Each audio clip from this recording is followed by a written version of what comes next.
very small set of genes surrounding the elastin gene on chromosome 7. We have, 30,000 genes in the brain. We're talking about 20 or 25 genes in one little place on one particular chromosome. And it turns out that when that is missing, when that lops off in the very, very earliest stages, it gives rise, wherever that occurs in the world, to an individual with a very unusual profile.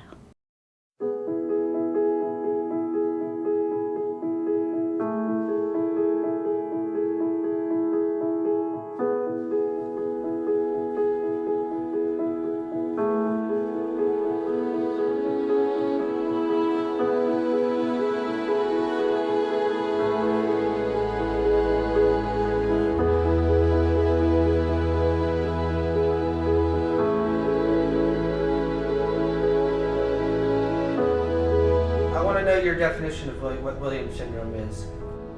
Okay. Williams syndrome is a birth defect that I was born with. Most people with Williams syndrome love interaction, they love engagement, they love to catch your eye and get a smile, and I almost feel like that's candy for them. It's like, oh good, I caught another smile, or like someone fishing, I caught one and it felt so good.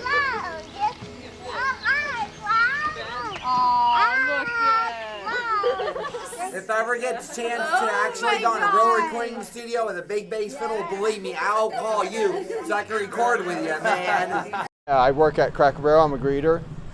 Ooh, I bet you're good at that. I am. I always take people to their tables and I make everybody happy. I heard nice compliments. The bosses are very happy and I make everybody happy. I'm a happy man for the rest of my life. Williams people are very musical. They love music, they love arts, they love dancing, so that's a very cool thing about Williams syndrome. I think there is something special about Williams syndrome and music in a couple of ways. I mean, so many people with Williams syndrome have intense emotional responses to music, intensely happy. So I just think a lot of people with Williams syndrome feel music more emotionally. Tell me about your love for music.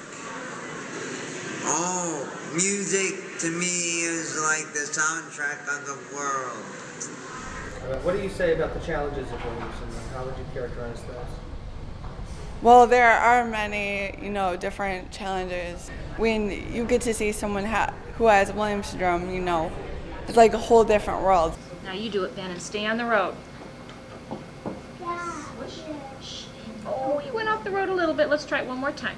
We're going to take it. Students with Williams syndrome have a difficulty focusing. They are known in general to have poor focusing ability. It's compounded by an inability to filter out other students in the room who may be working on a different project, and because of their hypersensitive hearing, they can often even hear things going on in the hallway or in the classroom next door, and those all become distractions. When you test a child with Williams syndrome, you might get an overall IQ that's in the high 50s or low 60s, but verbal abilities and nonverbal reasoning abilities potentially in the 80s. So a huge discrepancy, and it means the overall IQ is not a valid indicator of the child's abilities. It's hard because you are so beautiful, but you have so many health problems that you can't take care of, or it's hard to handle. There's a considerable range of medical problems in individuals with Williams syndrome. Some folks have relatively few medical problems, whereas others have the potential for significant involvement in many organ systems. The most prominent area of medical problems that affect people's lives are the cardiovascular area. Ben has severe stenosis problems. So it's supravalvular aortic stenosis, which is the classic Williams syndrome marker, which is a very distinct narrowing just above the valve. For Benjamin, he has, basically multiple narrowings throughout his vascular system. The first surgery was at 6 weeks. The total blockages have happened slowly, over a long period of time, and his body has just made adjustments along the way. We had flow studies done, and they basically just shook their head and said, okay, well, it works. You know, if he has a problem, call us. If not, don't. You know, but he's kind of a mystery man, you know, in that regard. Do you like pretty girls? Let's see about that question. Sure, who doesn't? That's all I say about that. Johnny Depp, he's cute. Oh, I have a crush on him. I can't help it. I like Pamela Anderson. We were just talking to each other and kind of started knowing more about each other, and we just kind of bonded very easily. I think we might like to adopt children. I think it's a blessing for us to be able to eventually provide for a child who would otherwise not have a loving, caring family.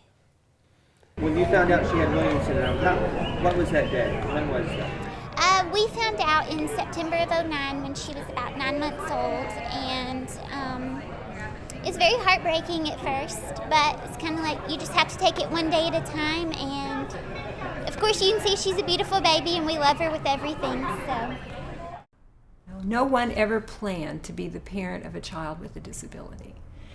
And so then the question is, you have this kid and you love this kid, what do you do? And I think, you know, in the work that I do, the question isn't how do you fix it as much as how do you live with a child with a disability in a way that's good for you and good for the child and good for your family. And so much of that isn't, you know, it isn't like some big idealistic thing. It's about the moment-to-moment interactions that you have with your child. Count the blessings first, and then we'll figure out how to do something with the challenges. But there are endless blessings to count.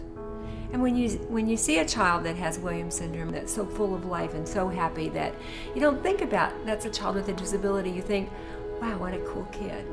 You know, what a really cool kid.